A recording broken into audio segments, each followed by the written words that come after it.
Olá, jovem jurista, aqui é o professor Ronaldo Bastos, você está vendo aí meu estúdio, e nós hoje vamos começar uma série de vídeos, e nesse vídeo particular, sobre o Ministério Público. Eu quero fazer uma introdução ao conceito de Ministério Público para vocês, como vocês estão vendo aí no blog, né? Conceito e funções do Ministério Público. Para tanto, eu tenho que iniciar definindo a definição legal do que é o órgão do Ministério Público. E essa definição está tanto no artigo 127 da Constituição Federal, quanto na Lei 8.625 de 93, ok? Diz o seguinte: o Ministério Público é instituição permanente, essencial à função jurisdicional do Estado, incumbindo-lhe a defesa da ordem jurídica, do regime democrático e dos interesses sociais e individuais indisponíveis. Qual é o meu objetivo aqui com vocês? É entender cada termo dessa definição legal do Ministério Público. O que é uma instituição permanente, por que ele é essencial à função jurisdicional do Estado e as incumbências dele. Defesa da ordem jurídica, do regime democrático e dos interesses sociais, mas também dos individuais indisponíveis. Beleza? Vamos começar com a ideia de instituição. O que é uma instituição? Uma instituição é uma estrutura organizacional, né? É um órgão do Estado que tem a finalidade de realizar determinadas funções e determinadas atividades públicas. Por exemplo, a Defensoria Pública também é uma instituição. Ela tem por função defender os interesses individuais e coletivos daqueles que são considerados vulneráveis. É uma instituição. O Exército é outra instituição. Tem por incumbência defender a soberania do país. O Ministério Público é uma instituição. Ele tem determinadas funções que ele deve desempenhar. Aí você me pergunta, que funções são essas? Defesa da ordem jurídica, defesa do regime democrático e defesa dos interesses sociais, individuais indisponíveis. Essas são as funções da instituição chamada Ministério Público. Quero chamar a atenção dos senhores que ela é uma instituição, o Ministério Público é uma instituição autônoma. O que é que significa essa instituição ser autônoma? Significa que ela não integra nenhum dos outros poderes. Mas nem sempre foi assim. Nos idos da Constituição de 67, a Constituição da ditadura militar, o Ministério Público integrou o Poder Judiciário e com a emenda de 69, ele integrou o Poder Executivo. Com a Constituição de 88, como podemos ver dessa tabela onde eu traço o histórico do Ministério Público, ele passou a ter uma autonomia e integrar as chamadas funções essenciais à justiça, ok? Vamos lá, a gente já viu que o Ministério Público é uma instituição. Vamos ver agora que ele é uma instituição permanente, uma instituição permanente. O que é que isso significa? Que ele é uma atividade de Estado e não de governo. É uma atividade de Estado e não de governo. Isso significa que passa-se os governos e o Ministério Público não pode ser extinto em razão de que um governo não tem mais interesse no órgão do Ministério Público, na existência de um órgão do Ministério Público. Ele é uma instituição de Estado, do Estado brasileiro e não do governo de ocasião. Então, as Forças Armadas também são instituições de Estado. Não pode ter um outro governo que diga, agora eu não quero Forças Armadas. Existem estados que não possuem Forças Armadas. O que eu conheço é o estado da Costa Rica, que não possui Forças Armadas. A atividade diplomática é uma instituição permanente, também Defensoria Pública, assim como o Ministério Público. De modo que a primeira consequência que eu trago para os senhores e as senhoras é que não é possível haver uma proposta de emenda à Constituição que imponha limites ou tenda a abolir a atuação do Ministério Público, tenda a abolir a atuação do Ministério Público, evidentemente que é possível restringir a atuação do Ministério Público, o que a priori é algo ruim, já que o Ministério Público tem uma capacidade fiscalizatória e é importante para a defesa da ordem jurídica e do regime democrático. O que não pode é uma emenda que tenda a abolir a sua atuação. Vai ter muita discussão sobre uma emenda que imponha limites ao Ministério Público. E se você é membro do Ministério Público, você tem que ser contrário a uma emenda desse tipo. De modo que o Constituinte ele vedou implicitamente que o Constituinte derivado, né, o poder Constituinte derivado, extinguisse a instituição do Ministério Público. Qual é a justificativa que pode ser perguntado para o senhor ou para a senhora? A justificativa é que, se a finalidade do Ministério Público é defender direitos e garantias individuais e coletivos expressos na Constituição, a extinção do Ministério Público atingiria esses direitos fundamentais, esses direitos individuais, por exemplo, que segundo o artigo 60, parágrafo 4º, é uma cláusula pétrea. Então, uma instituição que seja permanente tem mais aptidão e independência para cumprir e preservar os direitos fundamentais. Esse é um argumento também da Defensoria Pública. É melhor um sistema de Defensoria Pública do que um sistema de advogados ad hoc, ok? Então, façam essa relação entre o fato da instituição ser permanente, a proibição de abolição ou limitação dos poderes do Ministério Público na esfera constitucional, obviamente, porque ele é uma instituição de defesa dos direitos fundamentais, ok? Então, abolir o Ministério Público seria menoscabar, seria diminuir a proteção dos direitos fundamentais, seria gerar uma proteção insuficiente dos direitos fundamentais, o que ofenderia a cláusula pétrea do 60, parágrafo 4º, ok? Mais ainda, diz o dispositivo que o Ministério Público é uma função essencial ao Estado, essencial à função jurisdicional do Estado, melhor dizendo. A gente viu que o Ministério Público na Constituição de 88, ele agora é uma função essencial à Justiça. Só que, de um modo geral, as funções essenciais à Justiça integram o sistema de justiça. O juiz não faz a justiça sozinho. Há um sistema de justiça que auxilia o juiz a dizer o direito, né? Que é etimologicamente o significado da palavra jurisdição. Então, a advocacia auxilia, a Defensoria Pública auxilia, a Advocacia Pública auxilia e o Ministério Público também compõe esse sistema de justiça. Agora, por que? Imagine que é uma indagação que pode ser feita aos senhores e às senhoras. Porque é uma função essencial à justiça. Primeiro, é uma instituição permanente. A gente viu que na qualidade de instituição permanente, a sua abolição ou a limitação do seu poder pode gerar uma proteção insuficiente dos direitos fundamentais. Mas mais do que isso, Hugo Nigro Mazzilli vai dizer que desde que haja alguma característica de indisponibilidade parcial ou absoluta de algum interesse que está sendo pleiteado na sociedade, o Ministério Público não pode ser excluído de tal defesa, desse interesse público, né? O Ministério Público tem relação com o interesse público. Se algo é um interesse meramente privado, que não tem repercussão pública, nem se trata de um direito individual indisponível, não há por que haver a intervenção do Ministério Público.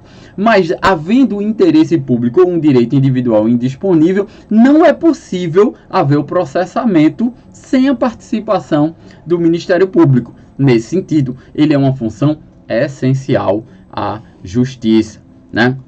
Diz Emerson Garcia, é possível afirmar que somente o Ministério Público pode desempenhar as atividades que lhe tenham sido privativamente outorgadas pela Constituição. E onde está isso? A partir do artigo 127 da Constituição Federal, ok?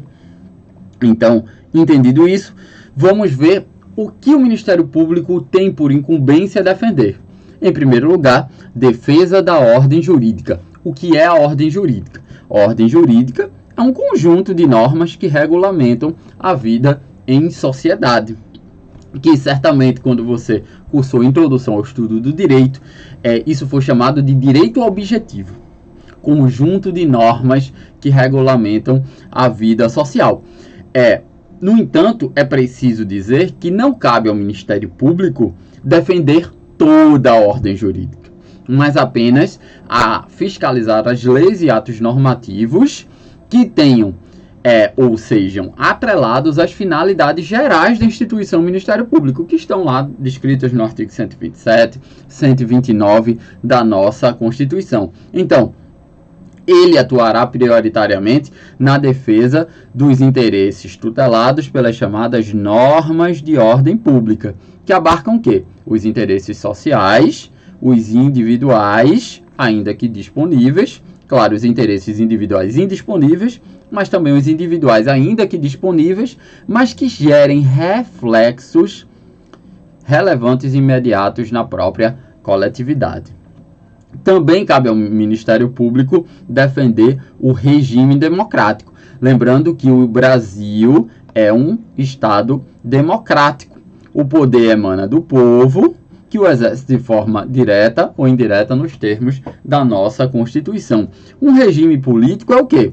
É um método formal de formalização da representatividade entre o povo de um lado e o agente constituinte, os mandatários do poder de outro, né? Nós somos uma democracia representativa. Então, um regime democrático é aquele que confere ampla participação do povo na formação das decisões políticas. Um regime autoritário é um regime que não confere tanta participação do povo na formação das decisões políticas. Um regime ditatorial é aquele que quase não confere nenhuma participação do povo na formação das decisões políticas. Então, o regime ser democrático, ele estabelece uma maior participação do povo na formação da decisão política. É claro que isso vai ser algo discutível, o quanto de participação tem que ter do povo na formação da decisão política. Isso vai variar de cada autor, mas saiba que um regime tende a ser mais democrático quanto mais participação política houver. Então, qual é o papel do Ministério Público? É utilizar os instrumentos de atuação dele, as prerrogativas dele, para coibir ato atentatório a qualquer autoridade ou poder contra o Estado Democrático de Direito. Nesse sentido, é muito importante, fazendo uma intersecção com o direito penal, que surgiu a partir da Lei 14.197, lá de 2021, foi inserido um título ao Código Penal, o título 12, que é o título que trata dos crimes contra o Estado Democrático de Direito, prevendo crimes de atentado à democracia, atentado à integridade nacional, espionagem, abolição violenta do Estado de Direito, golpe de Estado, interrupção do processo eleitoral, violência política e sabotagem. Então veja que essa defesa do Estado Democrático de Direito fica mais patente ou fica mais clara após o surgimento desses tipos criminais, ok? Fica mais clara do ponto de vista criminal, embora existam ações do ponto de vista administrativo, da improbidade, do ponto de vista civil, que o Ministério Público pode se valer. Também cabe ao Ministério Público defender os interesses sociais. Os interesses sociais dizem respeito aos interesses difusos e coletivos, sendo interesses de toda a sociedade. Lá no artigo 81 do Código de Defesa do Consumidor, há uma definição legal do que seriam esses interesses difusos e coletivos. Diz o inciso 1 que os interesses difusos são aqueles transindividuais de natureza indivisível, de que sejam titulares pessoas indeterminadas e ligadas por circunstâncias de fato. Um exemplo mais claro de interesse difuso é a defesa do meio ambiente. O meio ambiente é um interesse ou um direito difuso. As pessoas que compõem a defesa do meio ambiente, as pessoas atingidas pela uma violação de uma norma ambiental ou uma poluição do meio ambiente, são indeterminadas. A gente não consegue precisar quais pessoas são essas, né? Porque todos nós somos atingidos quando há violação do meio ambiente. Isso é um exemplo de direito difuso tão clássico ou tão claro, que se a gente pensar, o 225 da Constituição vai dizer que todos têm direito ao meio ambiente sadio, que é incumbência, a defesa desse meio ambiente tem como sujeito as presentes e as futuras gerações. Vejam, pessoas que não nasceram têm o direito ao meio ambiente ecologicamente equilibrado. Veja que exemplo de direito difuso. E ligadas por circunstâncias de fato, né? Não há uma ligação jurídica entre eu e meu vizinho. O que há é que houve um fato, que houve a violação do meio ambiente, uma poluição por parte de uma indústria que atinge tanto ao meu vizinho quanto a mim de maneiras diversas, mas atinge os dois. Nós somos ligados por uma situação de fato. Interesses ou direitos coletivos, inciso 2 do artigo 81. Diz o seguinte, natureza indivisível, de que seja titular grupo, categoria ou classe de pessoas ligadas entre si ou com a parte contrária por uma relação jurídica base. Uma relação jurídica base, imagine os clientes de um banco ou aquelas pessoas que os pais de alunos de um determinado colégio, eles são ligados por uma relação jurídica com uma parte adversa. No caso, do ponto de vista contratual, né, que é o colégio. Todos são pais de alunos de um determinado colégio comete uma ilicitude e todos são atingidos. Então, um grupo de pessoas específicos que são determináveis são atingidos por essa ilegalidade, ou seja, tem uma relação jurídica base. Interesses ou direitos individuais homogêneos, que são aqueles decorrentes de origem comum, né? São homogêneos porque a doutrina vai chamar de direitos acidentalmente coletivos, os interesses individuais homogêneos. Por que acidentalmente coletivos? Porque em si não são direitos coletivos, atingem indivíduos especificamente, mas por uma questão política, a defesa desses direitos pode se dar coletivamente para que haja uma punição àqueles que infringem determinada norma, no caso consumerista. Imagine um banco que aplica uma taxa de forma dissonante com uma resolução do Conselho Monetário Nacional ou uma resolução do Banco Central. A violação ao direito de cada consumidor se dá na ordem, por exemplo, de 1 centavo. Nenhum consumidor ele vai querer ajuizar uma ação para pleitear 1 centavo. Assim, o dinheiro que ele vai gastar nisso vai ser muito maior.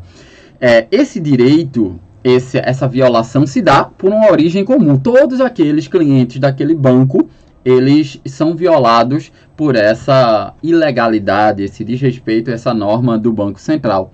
Então, uma forma de punir esse banco é dar a instituições ou a órgãos pré-determinados, no caso, Ministério Público, Defensoria Pública, os entes políticos, para ajuizar uma ação coletiva, uma ação civil pública contra esse banco para que ele seja punido, porque o consumidor em si não vai ajuizar essa ação. Porém, o consumidor pode ajuizar individualmente essa ação. Por isso que a doutrina costuma dizer que são direitos acidentalmente coletivos. Beleza? O que mais? Direitos individuais indisponíveis. Em regra, o Ministério Público não cabe a ele defender interesses individuais, porque não há interesse público na defesa de direitos individuais. Porque direitos ou interesses individuais diz respeito a cada indivíduo. Não há necessariamente um interesse público nisso. Então, o Ministério Público estaria excedendo as suas funções se o órgão fosse utilizado para defender determinado indivíduo, um direito individual. Porém, se esse direito individual for indisponível, que é aquele direito em que o indivíduo não pode abdicar, aí passa a haver um interesse do Ministério Público na sua defesa, né? Direito à liberdade, direito à vida, principalmente você que pleiteia ser um membro do Ministério Público, o direito à saúde é um direito individual indisponível, cabe ao Ministério Público a sua defesa. Por exemplo, veja, legitimidade do MP para pleitear tratamento médico ou entrega de medicamentos. Esse é um direito individual? É, mas é indisponível, porque o direito à saúde é um direito indisponível. Ação pedindo fornecimento de medicamentos.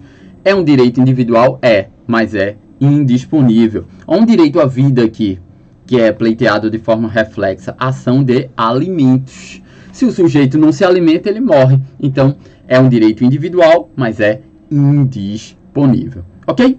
Espero que vocês tenham entendido essa introdução ao conceito de Ministério Público e as funções do Ministério Público. Coloco aqui, vou deixar aqui esse post aí no link de vocês, para se vocês quiserem ter um material escrito nessa introdução que eu fiz sobre o Ministério Público. Então, até uma próxima, comentários aqui embaixo. Falou!